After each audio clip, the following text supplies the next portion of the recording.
Eesti võrkpallikoondise nurgaründaja Robert Täht tegi eelmisel nädalal oma Türgi karjääri debüüdi. Sissejuhatus maailma ühe tugevama liiga hõbedameeskonnas Izmiri Arkases kujunes personaalses plaanis edukaks, sest kontrollkohtumistes teise medalipretendendi Istanbuli Büyükşehir Belediyesi vastu kogus eestlane 13 ja 16 punkti. Efektiivsusnäitaja poolest oli võrulane suisa mõlema mängu parim. Kui pildis nähtav avakohtumine otse lennuki pealt saabunutena veel kaotati, siis teises matšis võideti mäng 3-0 ja ka lisageim 25-22.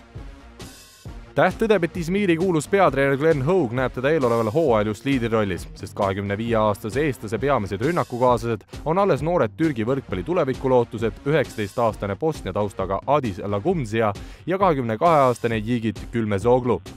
Glenn Hogue peatreenerina on väga hea esmamuljel, et olin temast enne siia tulekut väga palju head kuulnud ja esimesed 2 nädalat on ainult seda kõike kinnitanud. Väga autoriteetne kuju on, otsekohene, pöörab palju rõhku vaimsele poolele ja mingis mõttes on ka niisugune psühholoog, et teab täpselt, millistele meestele saab öelda natuke kurjemini, milliseid mehi peab võib-olla natuke rohkem poputama. Ja Janiga võrreldes, et näeb seda võrkpalli võib-olla natuke teise pilguga, laias laastus on mäng ju sama, mõlemad treenerid on suurepärased.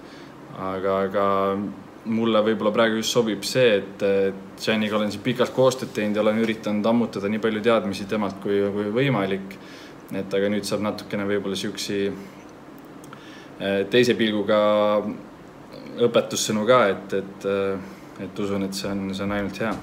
Tähe välismaa karjäär sai alguse 2015. aastal Poolas Lubini Kuprumis, kus võrulane mängis end 3 hooaega maailma tippklubide radarile. Poola keskmiku ja Türgi teist meeskonda, kes soovib tänavu kõige kõrgemate kohtade eest võidelda nii kohalikus sarjas kui meistrite liigas, on võrrelda raske, sest vahe olevat lihtsalt sedavõrd suur. Organisatoorse poole pealt on klubi võimas, et mul on võrdlusmoment Lubiniga ja see on nagu öö ja päev, aga arusaadavatel põhjustel, sest Lubinis töötas klubi jaoks igapäevaselt, ütleme, mõned inimesed, käputäis inimesi, siin on neid inimesi 10, et päris täpselt ei ole veel ise ka aru saanud kõikide funktsioonist, aga kui asjad toimivad, siis miks mitte.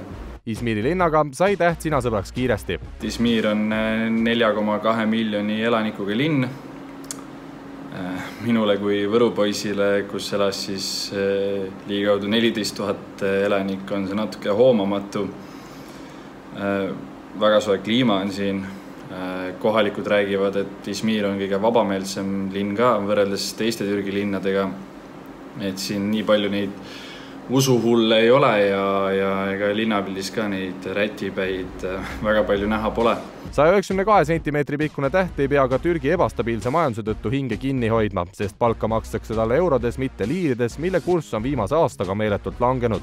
Ta ütleb, et isegi Izmiri kesklinnas restoranis einestamine on seetõttu eestlase jaoks tavatult odav. Elutingimused on mul väga head, et korter on suur, väga korralik. Elan Izmiri kesklinnas, 3-4 minutit kõndida ja olen mere ääres.